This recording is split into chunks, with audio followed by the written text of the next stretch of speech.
everybody. Here we are back again. It's your favorite dads, your digital dads, your online in laws. It's your two dads. We're talking to yet another guest. That's what we do around these parts these days. We're either having fun with bonus content or we're interviewing dads from all around the world. They're not always dads. Don't listen to me. But this one is. Today I'm talking to Garrett Fredrick. He's the co host of the Trail Trash podcast. It's a podcast about all things ultra running, and we will get into that a little bit more later on. I want to thank him for joining us today. And go ahead and introduce yourself if you would. Well, gee, thanks for having me on. I do appreciate your time and all this stuff and everything you do with your podcast for dads. I've listened to a number of episodes now, and I do appreciate everything that you're doing for all the dads out there that are struggling like us, just trying to figure out how we do what we do, right? So, like you Uh, said, my name is Garrett, and I am a co-host of one of three, I guess, a co-host. I don't know how do you add a co for every host that you have? I I don't don't know know. how that works. That's So. a deeper argument for another time. Right. To the Trail Trash The podcast with two of my it's friends, and we just uh, the assistant to the regional manager, something like that. right, yeah, the administrative assistant to the regional manager, who's an assistant to the supervisor. I don't know. Yeah, I don't know, something like that.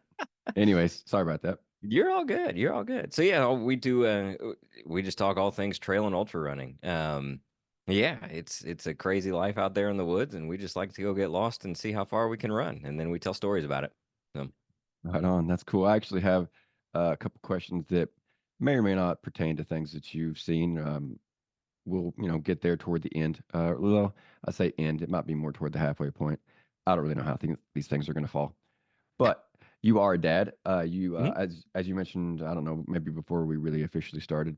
We're sure. kind of for veterans as well, but dads first and foremost because that's why I started the show. It evolved into something else, but Mhm, I want to be a better dad. Some dad podcasts they will like try to tell you how to change for the better and do things in a different way. But this podcast is all about getting these guests on and you telling me how to be a dad. You telling me how I could improve because I'm mhm, I'm just young nobody that is got a 3-year-old hasn't really experienced any problems yet and is mhm. just a lamb in the wool, so to speak.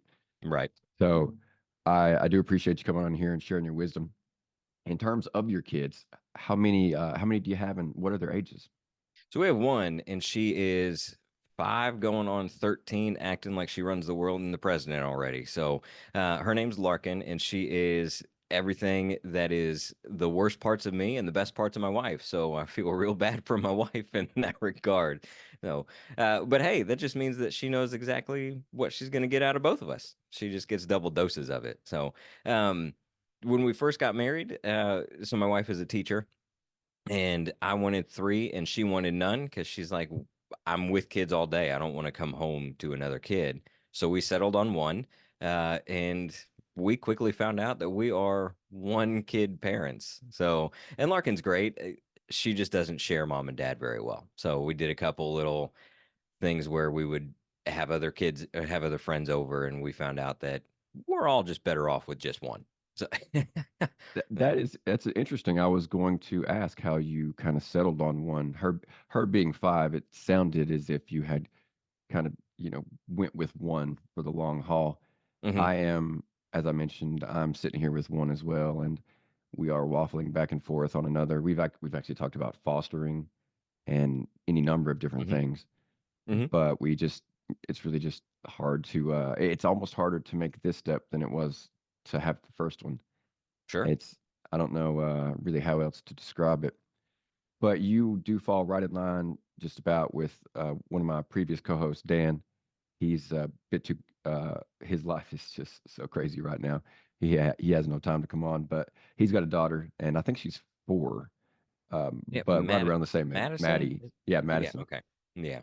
and you kind of described her in a way when you were like she's 5 going on 13 because like Madison's are apparently already coming real strong with the sass and acting significantly older than her age, and they Once say the girls grow up faster, and I guess yeah, they once tell the once the truth. hip hop starts, you're done. That's funny. We actually just had an episode of a guy that was talking about how his I think it was his granddaughter actually, his 4-year-old granddaughter, he like went to change her clothes or do something and she like cock the hip out and put her hand on there, and she's like, no, and he's like, wait, what? You're 4 years old. I'm just gonna pick you up and do it anyway. Right? Yeah. I've always been told that boys are easier, so the more and more I hear, the more it sounds like I was told correctly. I would say you are. So Larkin also is fortunate enough that she has two essentially built-in siblings. Her two cousins, one is 6 or 8, 6 months older than her, and another is about 11 months or so younger than her. So she's got built-in siblings, and the older one is a girl, and then the younger one's a boy. And I just watch the two girls play, and then I watch the nephew, or I guess my nephew, and he's just off doing his own thing. He's cool as a cucumber, chill as can be, and then the girls are over here screaming about being high maintenance already. So my makeup doesn't match, and no, that those nail colors don't match, and all this other stuff. So you got lucky with the boy, I think. So Right on. Well, it's cool that even without siblings, she still kind of has somebody there, her own age, pretty much all the time, at least uh, regularly, anyways. yeah, it's a nice S- buffer for us, Yeah, yeah, that it really because you could give them back. You don't have to keep them all the time. right? So this next question was pertaining to an older child. We won't really have to get into that. You may have had some kind of experience with these next two questions, though. These are some things that I and Dan, when I spoke to him last, were kind of going through. Man, I wanted to get your input, see if you had any experience with it, see what you had to say. The Sure. first is that inevitable act that starts right around 2, 3, 4, and that's when they start hitting. They get Hmm. mad, they swing at you, whatever the case may be. It doesn't necessarily have to be a regular thing, but typically they'll get fussy, angry, and they'll take a swing at you. I Hmm. was wondering, have you hit upon that? Having a girl, I really don't know how it is. My son is, a bit of a puncher. Maybe I should put Hmm. him in boxing or something. But Wouldn't hurt. yeah, well, either way, it wouldn't hurt. I think Well, that'd be it, good it for may him. hurt you, but Yeah, yeah, really. Especially if we argue one day, because I am not a fighter. But that being said, that with that kind of setup, do you have any experience with that?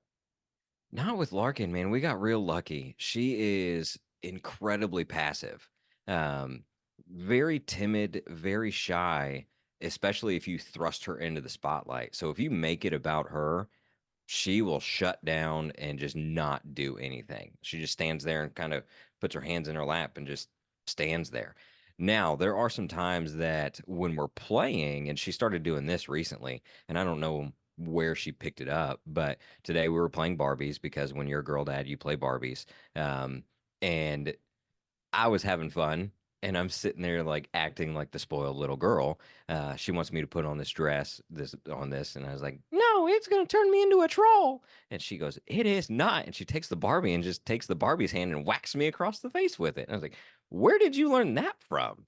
So don't know where that came from, but that was kind of out of the blue. Um, but no, so in terms of the hitting thing, and I've heard of other people that have had to go through that, and thankfully, I guess we kind of got the opposite end where she won't stick up for herself, it seems like sometimes. So, the opposite end of the spectrum, now I have to teach my daughter kind of how to stand up for herself, which, so I have a brother, and that's it. It's just me and my brother, and then my mom and dad. And we were always an athletic family. So, when we found out we were having a girl, the first thing my dad ever said was, I am no help with this. So trying to figure out how to raise a daughter to stand up for herself. Thankfully, I have a very outspoken in a good way, passionate, strong-willed wife who will be a good example for that for her. So the opposite end of the spectrum, not necessarily the hitting, but the I guess how to hit. Maybe I should put her in boxing with your kid. So Maybe. At least, it sounds like you can like kind of take a step back and not really worry about that. Your wife might have that covered from her own angle. So if nothing else, all the other things in life you have to worry about, she'll teach your daughter to toughen up. hmm I actually, I don't know if you saw it while you were scanning through the episodes, but I've been doing a series on mental toughness. Excuse me. hmm Um, I it's got I was like, it'll be, I'll do it till whenever. And then it was like, no, I'll do it to 6 episodes. And I was like, well, I've got one more scheduled. I'll definitely do that one. hmm But I, it's not that I've really determined that I'm particularly mentally tough or anything like that. But it's just that I guess at least amongst the guests that I've talked to, it always keeps coming back to the same things. And I guess I've kind of hit on those, and maybe I'm just being hard on myself. But hopefully, some dad out there does get something from those. As we just Sure. talked about, mental toughness is something that we typically worry about for our kids. We don't want them to be like, I don't know, milk toasts or pansies or whatever acceptable term they use these days. Right. But something else along the lines of raising a younger child, we've experienced this in my household to a greater or lesser degree, I guess, depending on the day. But by and large, my son will treat us differently. He will obey me. He will do what I say, for the most part. But when my wife comes home, he will ignore her every command and laugh the whole time. So I was wondering, do you have any experience with that in your house? Oh, we absolutely do. And it really, you said it kind of depends on the day. For us, it depends on the time of the day. Because Larkin is a mini me, and we are neither one of us, we're morning people. We just like to ease into our morning. And so we're very much like, don't talk to me. Let me have my coffee. For her, it's her orange juice. I'll come to you when I'm ready. And we do not mesh at that time of the day. Now, my wife is the opposite. She is a million miles an hour once her feet hit the ground. And so she just naturally is a good buffer for the two of us. And Larkin tends to gravitate towards her in the morning. She ignores me. If I go in to try to help her get dressed, it's very much, nope, dad, I don't want to wear those shoes. Not today. I don't want to wear that. You pick that out. Nope, that's why I'm not wearing it. So, um, but then at the end of the day, I have all my patience, whereas my wife essentially has none because she's given it out to 20 other 4 year olds. And so that's when Larkin tends to gravitate towards me. Bedtime is my special bonding time with her. We'll take, and it's one of those things, I don't care how long bedtime takes. We tend to get in bed around 8:15, 8:30, and I'll be in there till about 9:30. And we're just hanging out, talking about our day. We like to watch reels together. I've got a couple different Instagram accounts that are pretty heavily filtered, I guess, for that reason.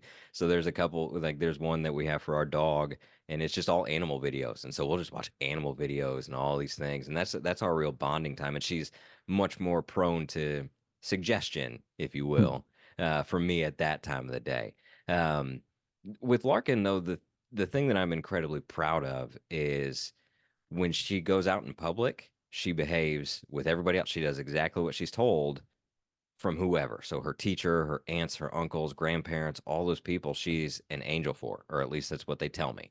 So I haven't, the principal hasn't called yet. So, I mean, I guess they're doing all right. So, and I'd much rather her be that way than come home and listen to everything that we say. And she doesn't listen to any authoritative figure out in public. So, in the morning, she very much gravitates more towards my wife just because she knows don't mess with dad. Like dad is like he's cool. I just like my quiet mornings. I want my coffee on my back porch with my dog. I don't want this. And then my wife comes down singing a million miles an hour, and I'm just like, oh my God, we've got to stop this. So that was kind of one of the nice things about when we didn't have kids. I would not trade it for a second, but the mornings were always quiet. So, Yeah, because yeah, um, I totally feel that. I don't like even enjoy getting up in the morning, but I do. Maybe my son has, drilled that habit into me because he gets up 7:30, 8 o'clock in the morning, regardless of when he goes to oh, bed. I wish. Larkin's always up by 6:30, even on weekends. Oh That man, was that's rough. I've actually been really lucky with Jack. He will go to bed 8:30, 9, and then gets up 7:30 or 8. And he mhm. still, even at nearly 3, he still will take about a 2-hour nap every day. Oh, So see, Larkin, like me, was never a napper, ever. That was always the hardest part about raising her, was nap time. It just turned into scream time. So yeah. because and that was one of the jokes that we had was if she was breathing, she was screaming. So like, Jack is a little bit like that. He doesn't like nap time, but I take him in there, I read to him, I put him down, I sing to him, and he goes right off to sleep. Like there you when go. when I'm turning on the fan and when I'm turning on his little uh whatever they call the baby cam, Hmm. he's like, "No, I don't want to sleep. I slept this morning." And I'm like, "I know you don't, but let's just read a little bit and then we'll talk about it again and then we'll read aside." And he's like, "I don't want to nap." And I'm like, "Well, just let me read one story, then we'll talk about it again." And Hmm. then, he never like he never goes back to it after that. He's just like, next book, read another book. So Mhm. it's pretty cool. So let's see, moving on. Okay, you kind of touched on this a little bit, and this might be your answer, but I was wondering, as young dads, such as us, we typically take great joy when our kids do the most, random thing. We'll mark it down as a win because they're able to count to 10 for the Mhm. first time.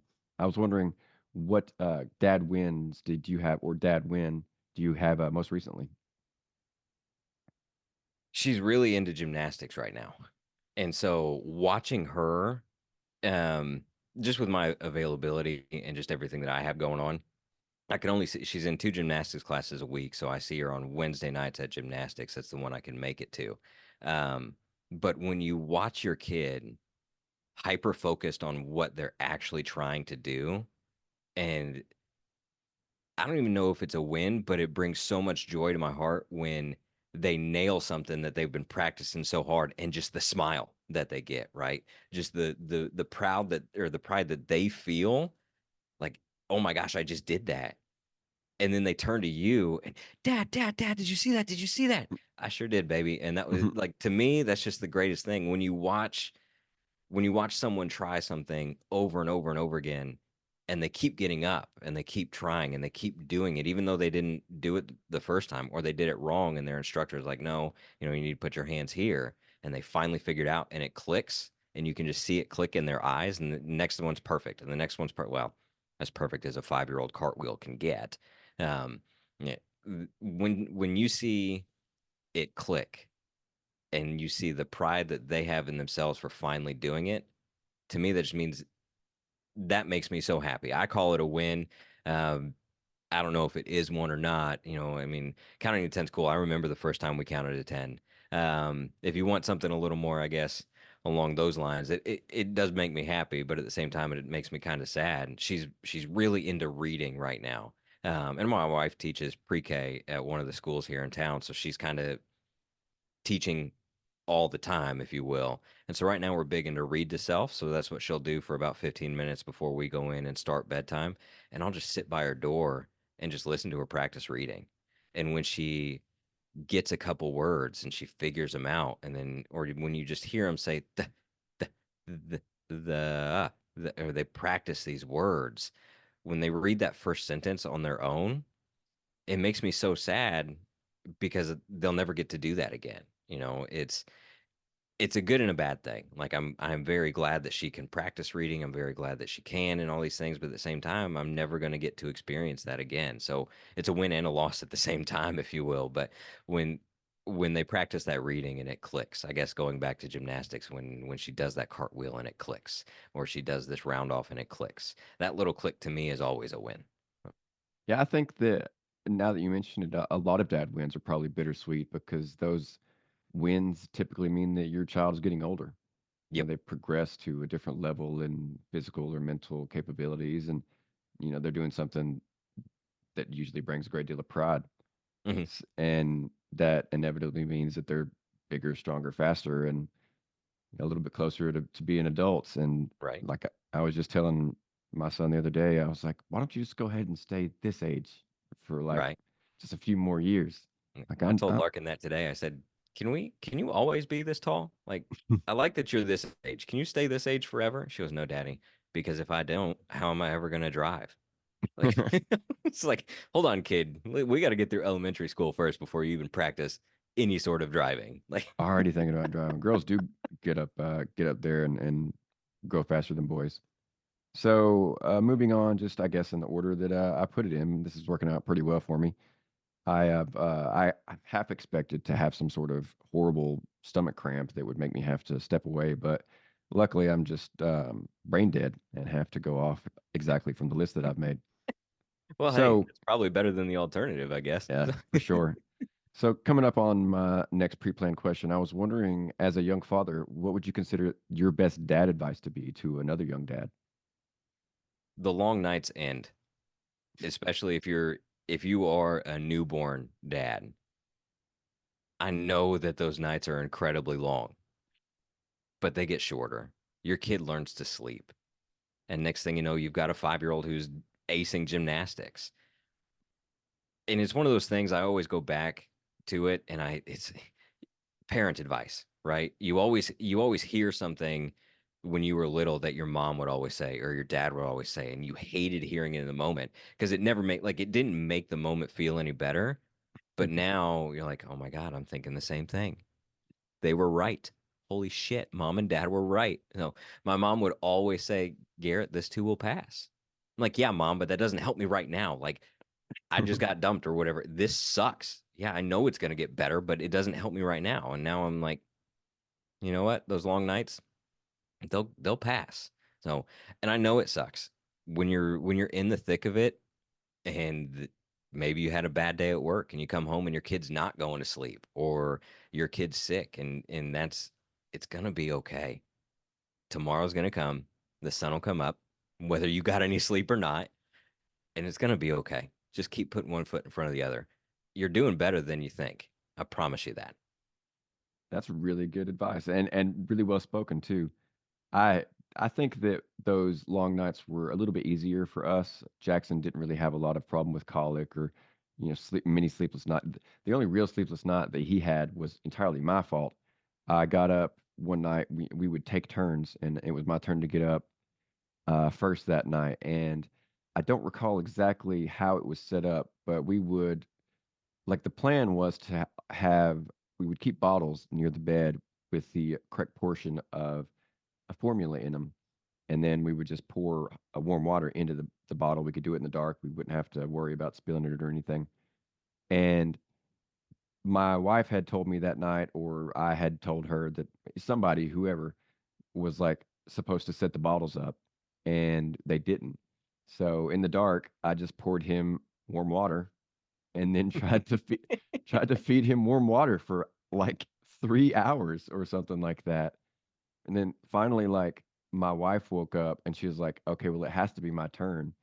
And then she came in and like used her phone to see like that I just had a bottle with water in it, and that's why he wouldn't quit crying because he was starving to death. Yeah. So So Larkin was colic.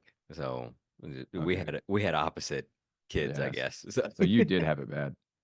Yeah, I've heard that although what works with one kid won't work with another. sure. A hammock will work well with some colicky kids, like That putting them in a hammock instead of a crib.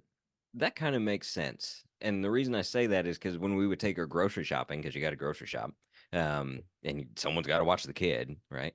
So we had one of those cart hammocks, and we would put her in the cart at the grocery store, and she was out like a light until we had to move her to put something big, whether a case of water, toilet paper, tissue, whatever it is, in the cart. And you're like, all right, how do I do this carefully without waking the demon? Uh, and figuring it out from there. So that there may be some truth in that because she slept the entire time we were at the grocery store, and she was essentially in a hammock in the cart. One of my best friends, they got it for us because it worked for their kid. So I was like, oh, well, there you Uh, go.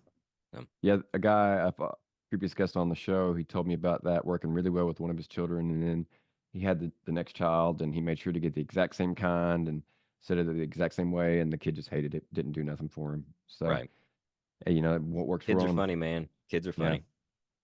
All right, so we're gonna go change gears a little bit, move on into a little bit more personal towards you, a little bit further away from the dad side of things. I was wondering how you got into ultra running and what exactly is quote unquote ultra running. Sure. So ultra running is technically anything that's longer than a marathon. So if you go run 26.3 miles, technically you ran an ultra marathon. Um, the typical distance for the first ultra marathon, if you will, is going to be 50K, so 31 miles. Typical distances, if you were to go to a race, it's going to be a 50K, 100K, 50 miles, I guess in order 50K, 50 miles, 100K, and then 100 miles. And then now there's 200 miles and 250 miles. And I just heard about a race that's 300 miles. It's like, y'all, we got to stop. All right. Hmm. Like there has to be a line here. Um, and honestly, man, the way I got into it is someone told me I couldn't do it. And I've, I didn't have I didn't have an easy childhood. I didn't have a rough childhood, but we didn't have a lot. Like we lived off my dad's one income and it was $13,000 a year. So you can paint the picture there of what growing up for me was like. So I've essentially been proving people wrong my whole life. So if someone tells me I can't do something, it's just ingrained in me to be like, all right, well, fuck you, watch me. Here we go. Um, and so that's kind of just how it started. So my first ultra endurance event was actually a bike ride. Back in Indiana, there's a ride called the Rain Ride, right across Indiana. And I was like, hey, how far is this? Like 182 miles. I'm like, all right, well, that's a long way. Uh, okay. So I was telling my friends, like, I think I'm gonna do this. He goes, no, there's no way, dude. There's no way you can do it. Absolutely no way. I said, all right, well, you're my best friend, but fuck you, watch me. So, and I didn't. I made it to like 65 miles, and then I had no clue what I was doing. Zero clue. I didn't even know what fueling was for one of these races. Like, cool. Like, you just carry food, like whatever you want. Mhm. Does not work that way. Like, did not realize that there's a whole lot of science that goes into planning what you're going to eat when your body's expending so many calories and you have to take in so many at along the way. So, um, and I was never a runner growing up. I actually played soccer all the way through college. And so it was weird because you'd think, oh, you played soccer, you must have ran. No, I was just the strongest guy on the team. I was also a sports official. I did it all the way up through a couple semi-pro games, so I also knew how to hide it. So I was really good at making you hurt and making sure that no one else saw that I was making you hurt. Um, but yeah, so it was kind of just after college. Wanted to get as big as I could because my college coach was like, "No, we don't lift weights." He was very, very old school. Didn't understand all that. Love my coach to pieces, but we argued a lot on that. Um, got as big as I could just to see how big I could possibly get, and that there's a whole lot of eating that it comes with gaining weight, and it's hard to actually gain muscle and not and all this stuff. But then we found out we were having a kid. I was like, cool. Gym memberships are expensive. Diapers are expensive. One of those is much more important than the other. Uh, but I got to do something for myself. So let's try this whole running thing. I've got a couple friends that do it. All you need is a shirt, pair of shorts, and some shoes. Cool. I got all that. We're good. And then I found out what race fees are, and I clearly picked. I should have stayed in the gym because this race I just signed up for was over $300. So it's yeah. But that just kind of one thing led to another, and then someone told me there's no way you could run a marathon. I was like, cool, watch me. Here we go. So I was like, there's no way you could run a 50 mile. Cool, watch me. I got that. So it's all just because of my stupid, stubborn self that I got into it because someone said, bet you can't. Got it. Well, at least it worked out for you. I mean, it's not like your stupid, stubborn self got you addicted to crack or something Right. crazy like that. Yeah, right. At Mm, least they didn't say, bet you can't smoke this. yeah. I mean, you're doing something like kind of admirable, something that not very many people could do.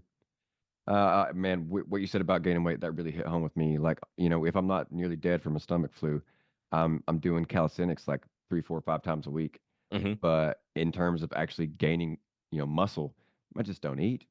I simply just don't put on the calories needed to And gain any muscle. that is the And hardest part. It's yeah, and I can't like I never could make it click. Like I couldn't, I knew that I wanted to get bigger.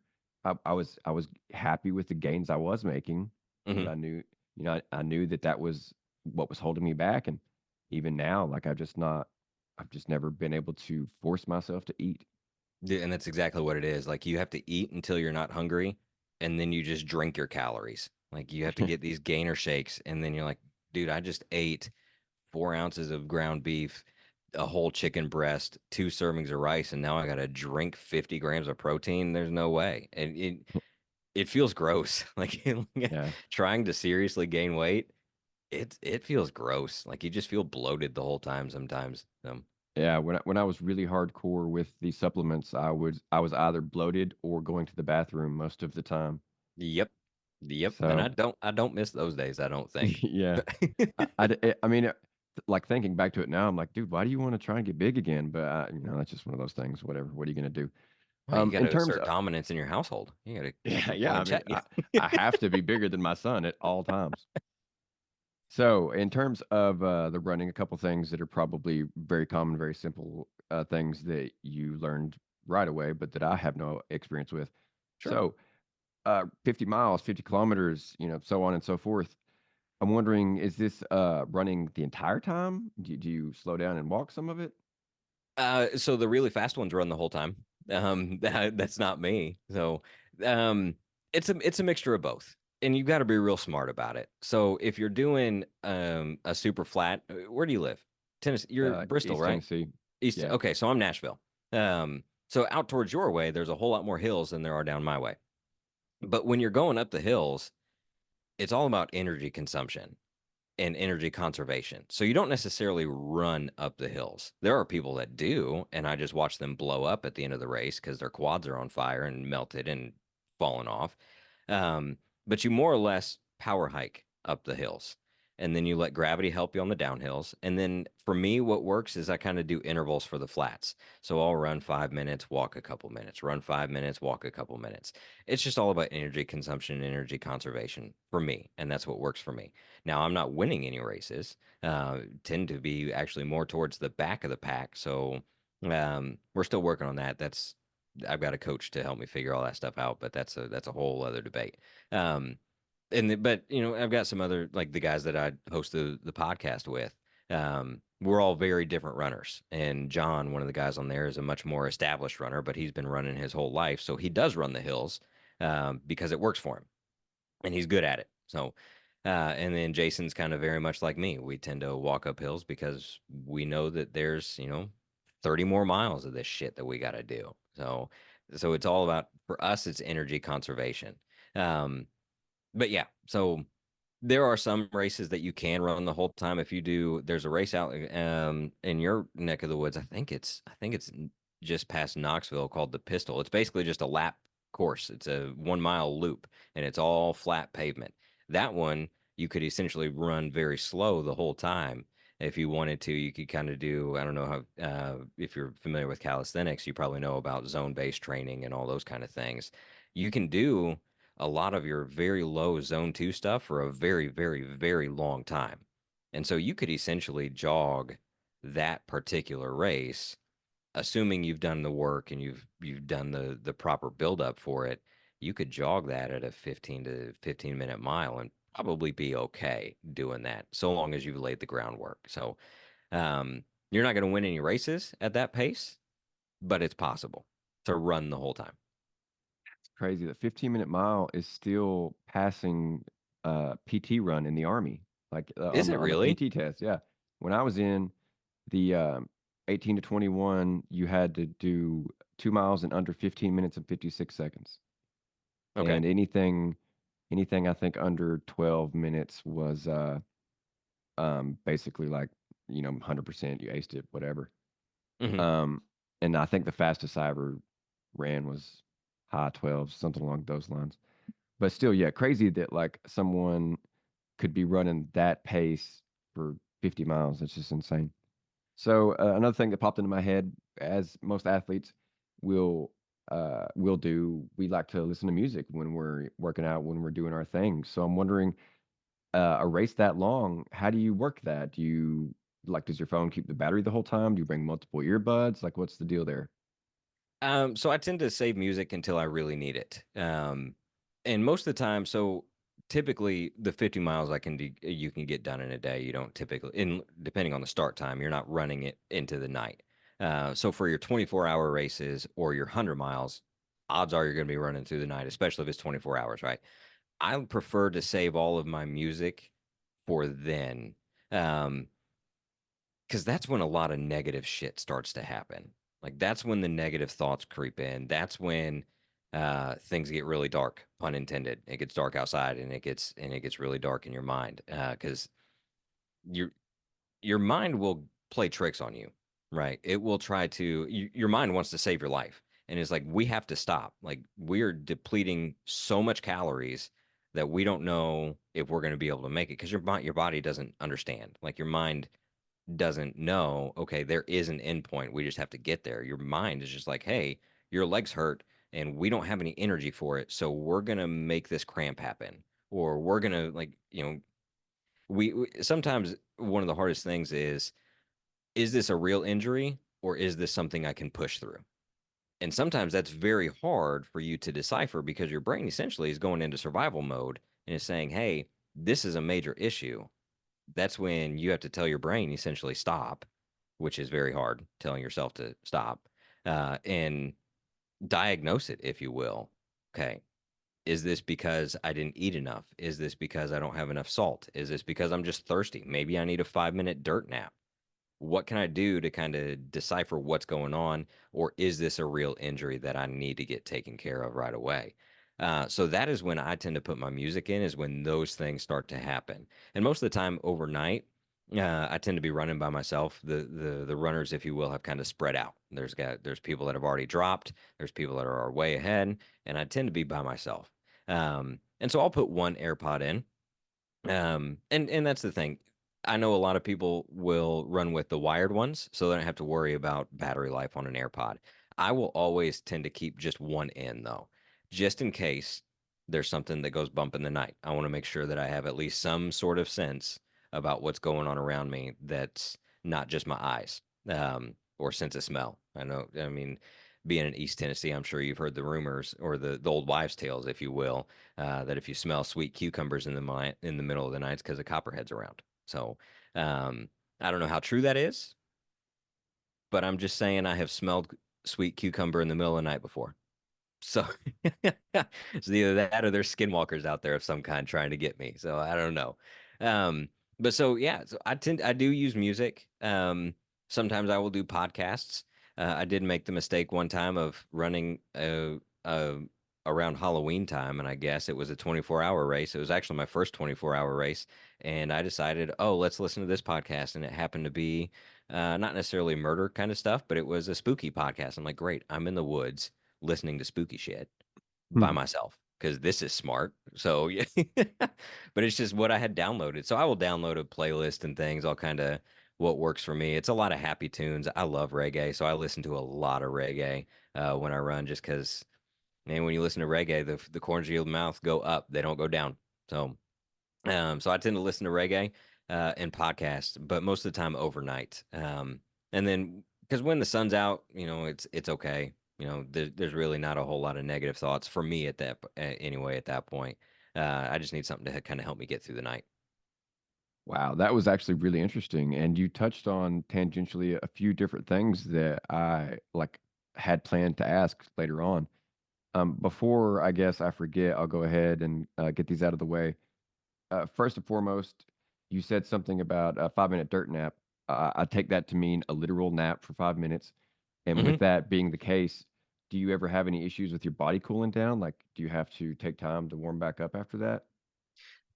So most of the time for me anyway, no, just because you're not going so fast that your body has to really do it. And this is just for me. I'm sure that there are people that do.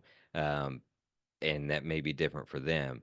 But for me, and you're right, it is a little literal dirt nap. Like you will try to find somewhere where there's not going to be ants crawling all over you when you wake up, but you'll either kind of lean against a tree. And if you're with a pacer, that's kind of their job to make sure you don't sleep too long, because you don't want to go into a deep sleep. And it's funny how fast you can fall asleep when you've been running for 18 hours. Like you'll hit the ground and you will fall asleep like that, and your body will just essentially almost shut down. Like, yep, cool, we're going to sleep, we're done. So it's your friend's Woohoo! job out there to be like, hey, dude, it's been 5 minutes. Like, we got to get up and go. But most of the time, because you will slow down over the course of the night, so your body doesn't necessarily drop too much in temperature that you have to worry about, I don't know, I guess, shock of any kind, because you're unless the temperature drops. Now, if your body temperature is high and the outside temperature is not, then obviously that's a whole other issue where you could, run into some things like that. If it's hypothermic type of temperatures and you decide to lay down in some snow, well, you're stupid.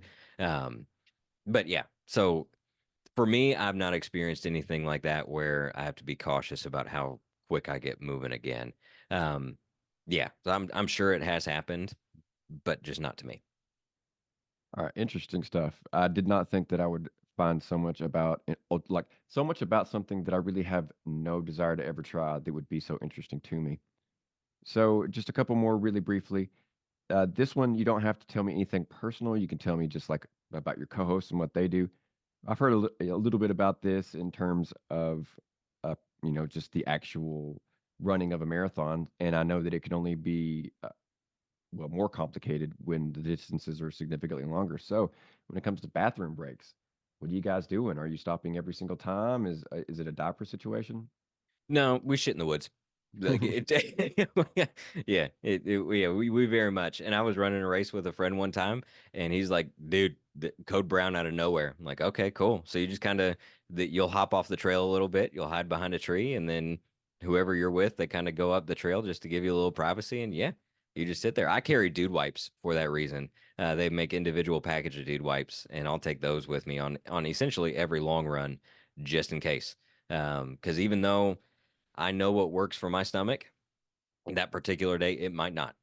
Or with the outside conditions or anything like that, because humidity can play a huge factor. And as you know, over in East Tennessee, it gets humid.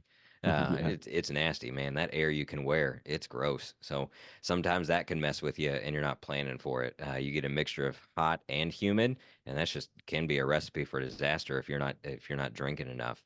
So one of the ways to kind of combat that though is just almost always make sure you've got something going to your stomach because one you run into the GI issues when you don't have a lot of blood flow to your gut, and then all of a sudden you dump a bunch of food in there. That's when your body's like, okay, we don't know what's going on, and it's coming one of two ways. So I would prefer it come up. That's just a whole lot cleaner. I don't have to worry about wiping anything. So, um, but yeah, so that's kind of some of the science behind it, I guess, is when you don't have that constant blood flow, and that's why you always have to have some sort of electrolyte going. Um, because when you don't, that's when all that food gets there, and then all of a sudden the blood comes rushing back, and that's when you just kind of throw your system into haywire. But yeah, no, we totally shit in the woods. So Right on. Cool. Cool to get some cold hard facts on that one. All right, one last runner specific question. The closest I've had any experience with running was a buddy in the army. He would, for some reason, God only knows, I guess you would as well, but we would, run all day for PT, and then he would get off work and then go running again. I don't understand it. But he would, like, from time to time, though, he was like vaguely like undetailed about it, but from time to time he would talk about runner's high. And I'm oh wondering yeah. with, significantly longer distances, once again, is that something, well, obviously it's something you experience, but is it like a different feeling for when you run that far? Does it come and go? It's almost more of like a flow state. And you can get flow from anything. It's just flow is essentially when everything clicks and it's just smooth. And so for me as a runner, I'm constantly it's almost like a drug. Like you got to chase that runner's high, and it's a high for a little reason, right? It's like if you hit that joint, you got to chase that, and it's just, you want that feeling the whole time. Um, so yeah, runner's high is very much a real thing, and yeah, yeah, so I do understand what your friend was doing. Like it's almost like a feeling that you just have to constantly have. So um I would call it, like I said, more of a flow state where you sit there and like everything clicks and you just don't want it to stop, and just every movement feels good, and everything, like I said, everything's clicking. Nothing hurts, and you're just like, oh man, I could do this for forever. That's kind of the flow state, that runner's high. That's also where I get some of my best thinking done. So if I'm in a super high stress day, lace them up and just go for a run and just try to find that flow state, and then I can just kind of decompress everything. If I'm having a bad day at home, it's not uncommon for my wife to say, "Get out of here, like go run. Like you clearly need to do something." If I don't run for a couple days, she'll kick me out of the house and be like, "Don't come back until you run." So Yeah. yeah. Yeah. I get that. Like there's times where my wife was like, "Go do pull-ups. Just go do something, push up something." Well, So it's funny, man, how wives will tell us to do that, like they think they know, but they actually really do, because they can just see what sometimes we can't, and they know that that's what we need, and we know that movement and motion and things like that is good for the body. It's great for the mind. That's why you've seen this huge uptick in those walking desks. I don't have one. I think they're stupid, but I understand the science behind them. Or like a lot of business meetings I've heard, because I listen to some other business podcasts. They're like, yeah, we had a walking meeting and it was great because everybody was thinking and firing off ideas. When you move, things work, things feel better. And I think it just has to do with that blood motion. So, yeah, I totally agree. Some of my best ideas in terms of writing came when I was hiking through the woods. And it wasn't like I went off there with the intent to work my way through a plot. It's just I get out there and I'm like, man, this is really cool. And then what if that? And then da da da da da. It just, kind of naturally comes to you. mhm. So I guess this one question, I'm coming down here to the wire, and I wanted to get at least one more in before we switch gears to promoting your podcast. And you said a couple things in terms of keeping one earbud in and hoping there weren't any skinwalkers after you.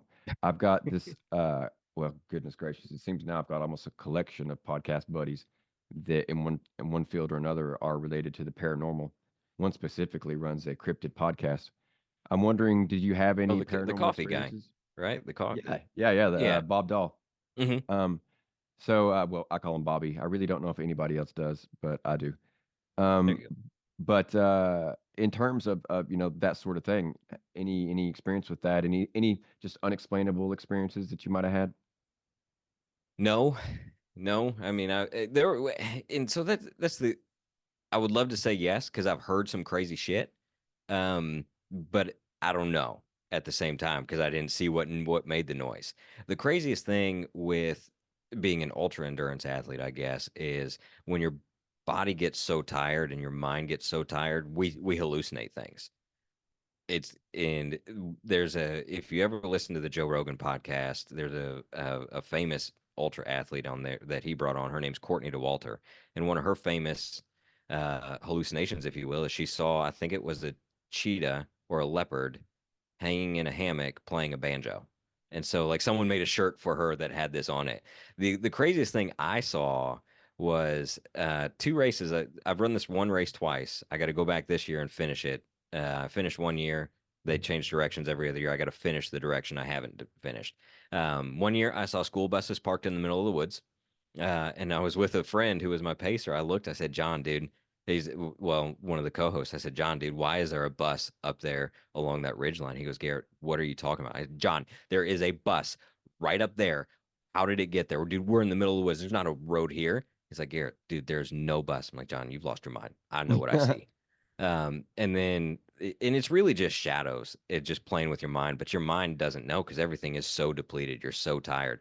But the craziest thing, and I was so disappointed when this one wasn't true. I was running in the woods at this same race, and there was a kid. I swear to God, there was a kid, and he was sitting there at an orange stand selling oranges on the side of the trail. And I was going to give him whatever money I had, which was none, because an orange sounded so good at that point in time. And I was like, dude, I hope this kid's up here, man. I hope he doesn't pack up and leave before I get there.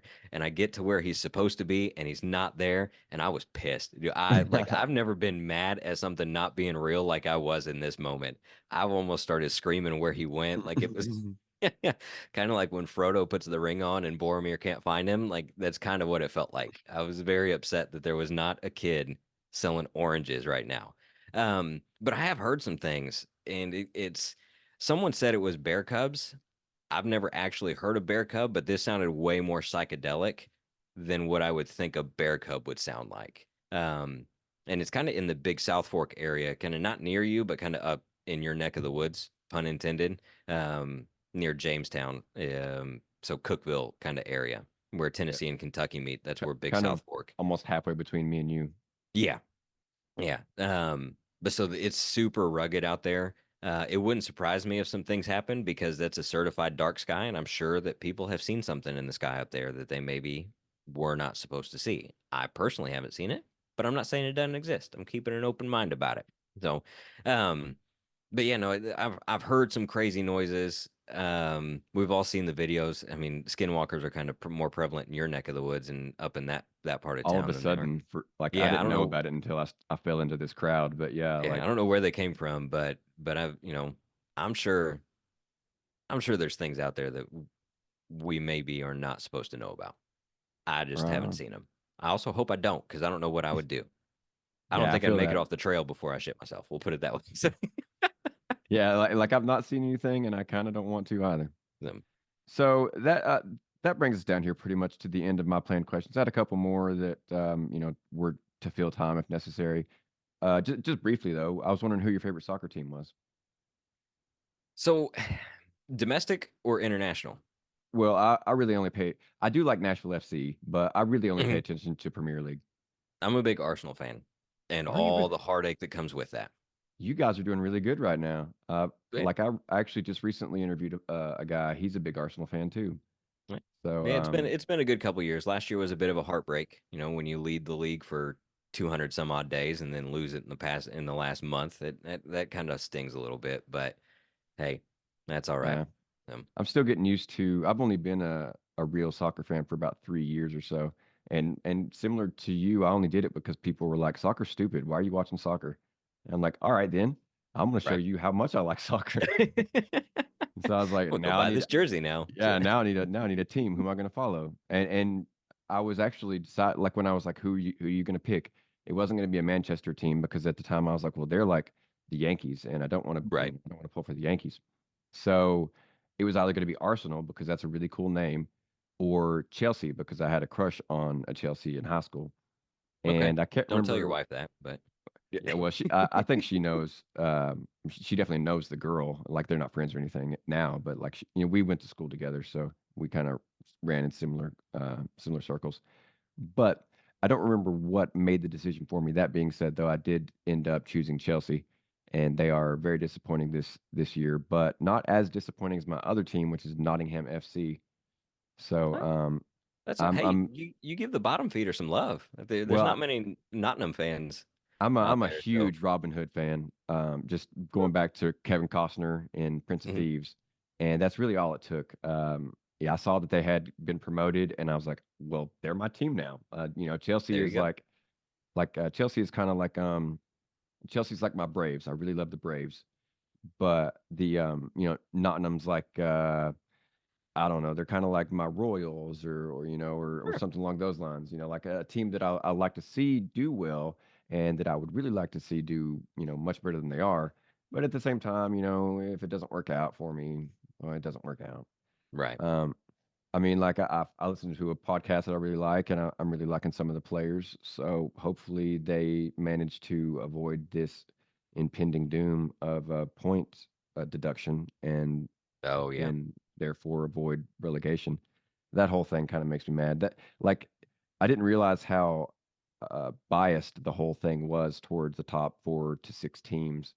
Like the Manchester's, the Chelsea, Arsenal, all that. Hmm. It's really hard to get up to that level.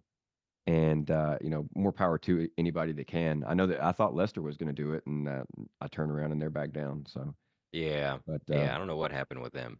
I don't either. I honestly don't. I mean, I'm sure maybe a fan knows, like maybe it Yeah. was a bad coach or what. I really have no idea. But from being the league winners to relegated in like Yeah. 3 years or so, that's pretty serious. So, anyways, that does bring us down here toward the. I guess in this case, it's the midpoint slash end of the podcast where we're going to go ahead and give you the time to. Give a little bit more of that promotional gusto towards your own podcast, or talk about anything else that you might want to promote that you haven't touched on yet. Sure. So, like we kind of talked about, I already have the Trail Trash podcast. Um, it's just we're kind of revamping that too right now. We're actually starting to bring on guests and do interviews because there's only so much banter you can do, and when you've done 56 episodes of banter, you kind of run out of things to talk about. So, but we don't want to get away from that at the same time. Like that's kind of our bread and butter. It's just, and we've been friends for going on 8 years now, talking all day, every day. And so we just razz each other all episode and just like, John, dude, you suck at doing this. Jason, your foot's like lame. Like, dude, like it's just all this other stuff. But so we realized though that in order for us to grow and to reach a wider audience and actually be beneficial to people who listen, we do need to bring on some guests. So we're starting to do that. We're working on all the way out to April now, but we're doing bi-weekly because we don't want to, like I said, we don't want to get away from who we are. Um, Maybe that will change. Maybe we go to primarily interviews with a once a month banter episode. Who knows? That's the beauty of podcasts, man. You just got to be able to change and adapt on the fly, kind of like yours. So, going from 3 men to 2 men to solo Well, shows. yeah, So, to yeah, me by um, myself.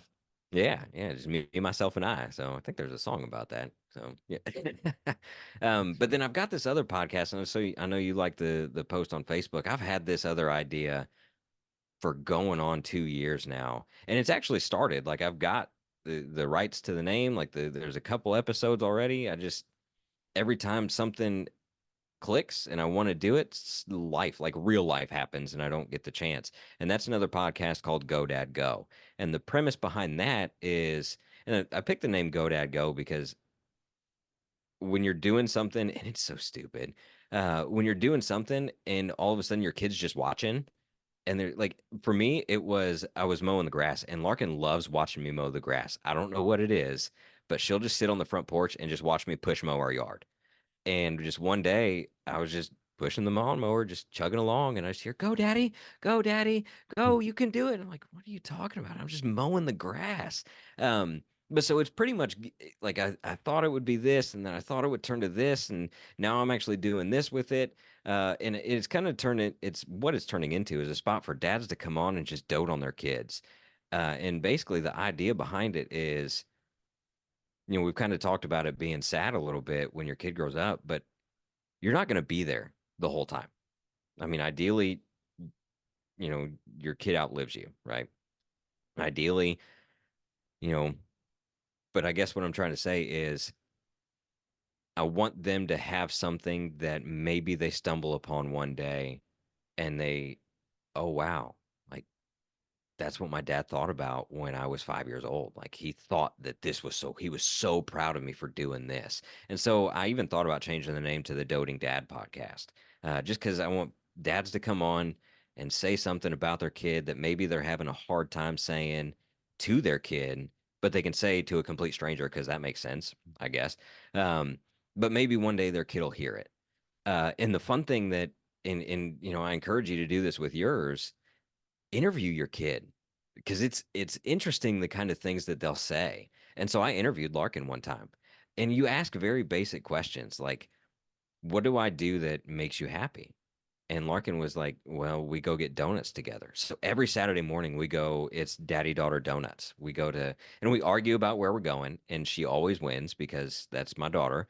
And she also wins because my favorite donut shop in town closed. So now we have to go to Dunkin'. And God, I hate Dunkin'. I'm sorry if anyone is a Dunkin' fan. I just don't like their coffee or their apple fritters. But she loves it. And so we argue about if we're going to Daylight Donuts or if we're going to Dunkin' or yeah, Dunkin'. And so we always end up going to Dunkin'. And she said the other day, "Daddy, I know you don't like Dunkin' coffee, but it really means a lot that you go to there to have donuts with me." Um, and so interview your kid, and it just because it gives them something to talk to you about, and it gives you guys a bonding time. And you don't have to publish it, but they like to listen to it. Like Larkin will want to listen to her episode every now and then. um, and then you can also ask them hard questions like, "What do I do that makes you mad?" And when you find out that when you're just not there, like for me, it was because we were trying to save up a bunch of money for Disney. We went to Disney for her fifth birthday, and we were bound and determined that we were not going to get credit cards to do this. We were going to work as much as we could. So I was working 5 days a week at my day job, and 5 nights a week at this little second job I had. So I saw my daughter Tuesday and Wednesday nights, and all the other time I saw her through videos that my wife was taking. And so one day I asked her in this episode, I said, "What do I do that makes you mad?" She goes, "When you work all the time." And Mm. so it's little things like that that that you'll learn from your son, like what he loves that you do and what he doesn't love. And then so the kind of the Go Dad Go kind of started with that. And then it's turning into this place like, dad, like I said, dads can come on and dote on their kids because one day you'll be gone, but the audio will always be there. Once it goes into the internet, it's out there, right? And maybe one day they stumble upon it. Like, man, when I was 6, my dad was so proud of how well I did in baseball, and I never realized that because for whatever reason, sometimes men just have a hard time sharing that with their kids. I'm like, oh, I'll be honest, sometimes it's hard for me to have heart-to-heart conversations with Larkin. Um, but I do want her to know, and that's kind of why I journal is one day maybe she'll read these journals and be like, "Oh, that's what dad was doing when he was working so much is because we were doing all this stuff so we could go on these vacations and all these things and so we could go do fun things." But yeah, so that's the long story short of the two podcasts I have. Like I said, GoDad Go is kind of up and running very slowly, but I've got 3 or 4 interviews. And Corey, you're welcome to come on, man. I'd love to talk to you. Just give you a chance to dote on. Is it Jack or Jackson, or is he Well, it's Jackson but goes by Jackson, Jack? but Yeah, we Yeah. call him whatever Jackson, Hurricane Jack, any Right. number of So, things. yeah, as long as it doesn't turn into Samurai Jack, he'll be all Yeah, right. yeah, So, that's taken, I think. yeah. Um, I don't know that he can improve on that any more than the original. And I was going to say two things really. One, that I would be more than happy to come on, and two, knowing that she said she didn't like that you worked all that time. If you, it's possible, but if you could go back, would you be like, nah, we're going to get this credit card instead? Would you have done it differently? Probably not. Um, and I know, and I even talked to a therapist about it. He goes, and he said, Garrett, you're working 70 hours a week for a 9-day vacation. I'm like, yeah, I know. I know exactly what I'm doing. And I know that me not being here hurts both of us more than it helps us, right? Because kids need that strong male figure. Like studies show it, science shows it. I don't know if science shows it, but studies show that kids who have a strong male figure do this, this, and this better than kids who don't. So, um, and it was only temporary. Like I said earlier, I hate that my mom said it, but I say it all the time to myself. This too will pass. It was only for 5 months, 6 months. It was okay. You know, we got to Disney. We didn't do the credit card. We're also, my wife is a big Dave Ramsey fan, so we don't do a lot of credit cards. We have enough debt as it is between our student loans. I made that mistake. Actually, we both made that mistake between student loans and car notes and mortgage notes and all those things. We got enough debt. I don't need to add any more than I really can't afford. So no, I probably wouldn't have done it different. I just probably would have made the mornings matter most, even though I'm not a group morning person. I could have gotten up 15 minutes earlier, had my quiet time, done what I need to do. That way, when Larkin gets up, she has happy dad, not frustrated dad trying to get everyone out the door, trying to make my lunch, her lunch, my wife's lunch, trying to get my bag ready, get our two dogs set, all these things that are going on. Probably we would have done that a little bit different to make the little time that I did have matter more. So that way she'd say, you know what? Oh, dad's not home for bedtime, but dad made pancakes this morning, or he did this, or, all of our lunches were ready. So dad could play with me a little bit while mom finished getting ready before we got out the door. So, um, still would have worked because I'm also a workaholic, which is why I currently have 3 jobs. So, um, but I probably just would have made the little time that I did have at that time matter a whole lot more than what I didn't make matter, I guess. Cool that you were able to turn what might have been a regret into actually a bit of a learning lesson that you could use later on if you encountered the same kind of situation. I mean, Hmm. if you guys ever, I don't remember, or no, I guess would be a better way to say it. I don't know how much it cost when you went to Disney, but if you went next year, it's going to cost much more. So if, Well, so if we went this past April. And it was very much one of those like we wanted to do all the things. We didn't want to be like, well, honey, sorry, we can't do that. So the one thing I'll say, if you do you go to Disney at all? I've been once just as a Okay. child. Okay. The lightning lane is very deceptive. So we didn't realize this. So you have to pay for the lightning lane, which is fine. But then you also have to pay to ride the ride. So you're paying to ride the ride and you're paying to use the lightning lane on that ride. So you're essentially paying twice. And next thing you know, each person has just spent $36 to ride one ride. And Ooh, so now you're up to essentially $100 just to ride a ride for a minute. I wish we had realized that a little bit more than we did, but it's okay. So, yeah. yeah. So it is going to be a whole lot more expensive. They're actually going back in October. I won't get to go this time, which is fine. I'll let them have a girls trip, but they have a whole lot more better understanding about how everything works this time around. So they'll be okay. Yeah, Jackson, I mean, I'm sure most families want to do the Disney thing, and Jackson is slowly approaching where he is starting to recognize Mickey and be able to name Mickey and Pluto and Donald and all those, like literally up until literally last week or so, he couldn't name more than Mickey. Like he didn't know Minnie or any of the others. So I'm not rushing out there to take him, but Well, if you I took him certainly now, it'd be more of a negative experience than a positive, because yeah, he would you need not all get the as much. naps. Yeah, you need all the naps, and it gets hot in Florida, and it does, and so he's going to be uncomfortable. I think 5 was a good age, because Larkin still talks about it. She remembers a whole lot of everything that we did, and we also went for 9 days. So we allowed ourselves pool days and pool time, and we could go back when she needed to, rather than like on a 4-day trip where you're like, well, honey, if you want to do this, we can't go take a nap, like we can't go swim. But she's 5, she's always going to want to swim.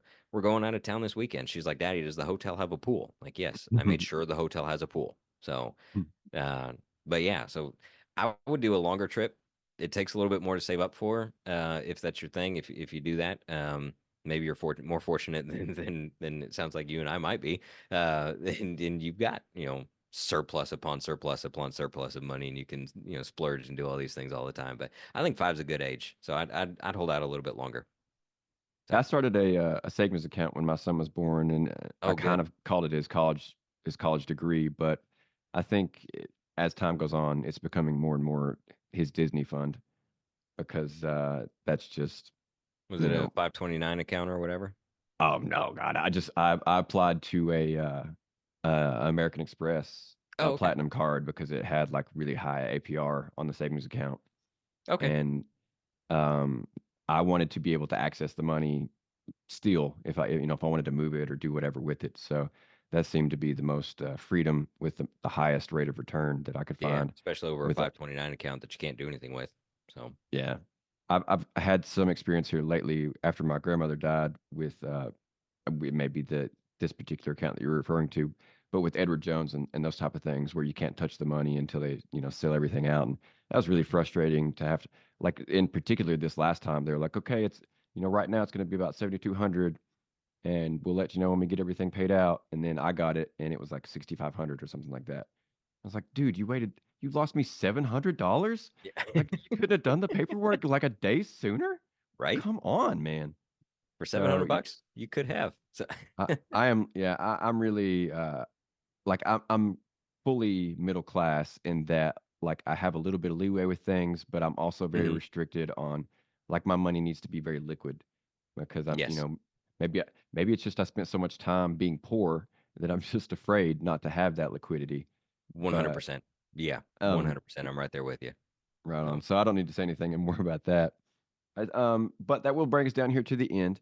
And though we did not necessarily get into anything too dark or negative, as we sometimes will on this podcast, sometimes people have died and there's been suicide attempts and what have you. But that was not the case, luckily, this time. Even though I am still going to go ahead and try to end things here with a little bit of a joke, a little bit of a ha ha. sure. You may have seen with or heard on some of the earlier episodes, Dan would come with his fake dad joke belt, and he would tell the dad jokes that we pretended he wrote. And I don't really come with dad jokes because I feel like dad jokes are it's a really fine line between like genius and insanity, and I'm not about to walk that line and then be laughed at for the wrong reasons when I tell a Sure. dad joke that everybody just considers a stinker. So I try to find jokes that I actually do consider to be funny myself, and then if they don't go over the way I want them to, at least I laughed. So here we go. This one's not too long, but long enough that I have to read it. So a guy is in for a job interview, and the interviewer asks him, "What would you consider to be your biggest weakness?" The guy replies, "Honesty. I'm honest with everyone. I don't know how to be anything other than completely honest with every single person I meet." The interviewer says, "I don't really see how honesty could be considered a weakness. In fact, I think honesty is a great strength." To which the guy replies, "I don't really give a shit what you think." There you go. So There you go. I saw that one. That was pretty funny. I will typically just Google funniest jokes and then scroll until I find one that gives me a chuckle, and that's the one I share. So I'm glad that you got a little bit of a laugh out of that. That was a good one. It's been really fun talking to you. I've been thoroughly engrossed in pretty much everything you said. You're really well spoken, maybe due to the podcast, maybe due to your career. I couldn't say, but it's been really easy to talk to you, and I you appreciate that. speak with like nothing that you talk about is something that you're like unsure about. You have a confidence behind everything you say, and it really makes it like um, I can't think of the word. you come with a charisma that makes me want to hear what you're saying. And it was really fun to have you on, and I hope that the listeners got that too. Maybe it's hopefully it's not lost in the translation of editing. But with that being said, once again, you've been awesome, and I would love to be your future guest at some point on the Sure. Go Dad Go slash Doting Dad podcast. Whatever I end up calling it, right? So Yeah, whatever the term becomes. And like, like with me, if it changes from one to the other, still consider me in the running for whatever the fatherly topic absolutely. happens to be. Absolutely. But I guess at this point, I will go ahead and let you go and allow my wife to come back in here to the studio. And we will check you guys later. That's been your two dads.